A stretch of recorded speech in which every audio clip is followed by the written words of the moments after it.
மாநிலத்தின் நிதி நிலைமை சரியில்லை. மகளிர் உரிமைத் தொகை குறித்து பின்வாங்கும் தாவேகா.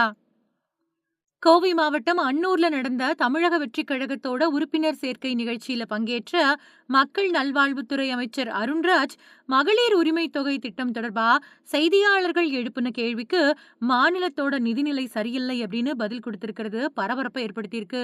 கோவை மாவட்டம் அன்னூர் பகுதியில நடந்த நிகழ்ச்சியில அதிமுக, திமுக உள்ளிட்ட பல்வேறு அரசியல் கட்சிகள் கிட்ட இருந்து விலகின நிர்வாகிகள் அப்புறம் தொண்டர்கள் தமிழக வெற்றிக் கழகத்துல இணைஞ்சாங்க. முன்னாள் அதிமுக நிர்வாகி வசந்த் சண்முகம் தலைமையில 1000த்திற்கும் மேற்பட்டோர் கட்சியில இணைஞ்சதா தெரிவிக்கப்பட்டிருக்கு.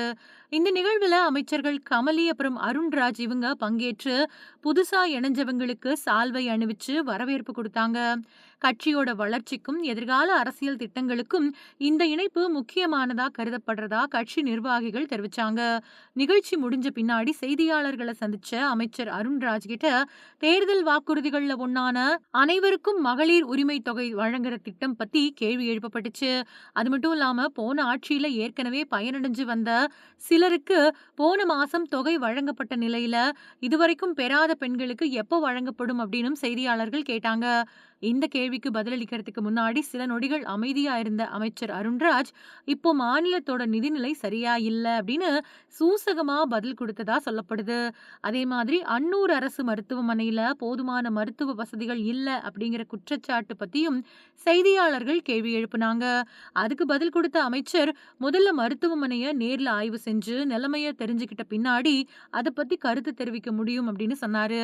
அமைச்சரோட இந்த பதில்கள் இப்போ சமூக வலைதளங்கள்லயும் அரசியல் வட்டாரங்கள்லயும் விவாத பொருளா மாறியிருக்கு. குறிப்பா மகளிர் உரிமை தொகை திட்டம் தொடர்பா அவரோட கருத்து, மாநில அரசோட நிதிநிலை அப்புறம் தேர்தல் வாக்குறுதிகளோட செயல்பாடு பத்தி பல்வேறு கேள்விகளை எழுப்பியிருக்கு. இதுக்கு இடையில மகளிர் உரிமை தொகை திட்டம் தொடர்பா அரசோட அதிகாரப்பூர்வ நிலைப்பாடு என்ன அப்படிங்கறத பத்தின எதிர்பார்ப்பும் அதிகரிச்சிருக்கு. இந்த விவகாரத்துல அரசு தரப்புல விரிவான விளக்கம் வெளியாகுமா அப்படிங்கறதையும் பொதுமக்கள் எதிர்பார்த்து காத்துக்கிட்டு இருக்காங்க.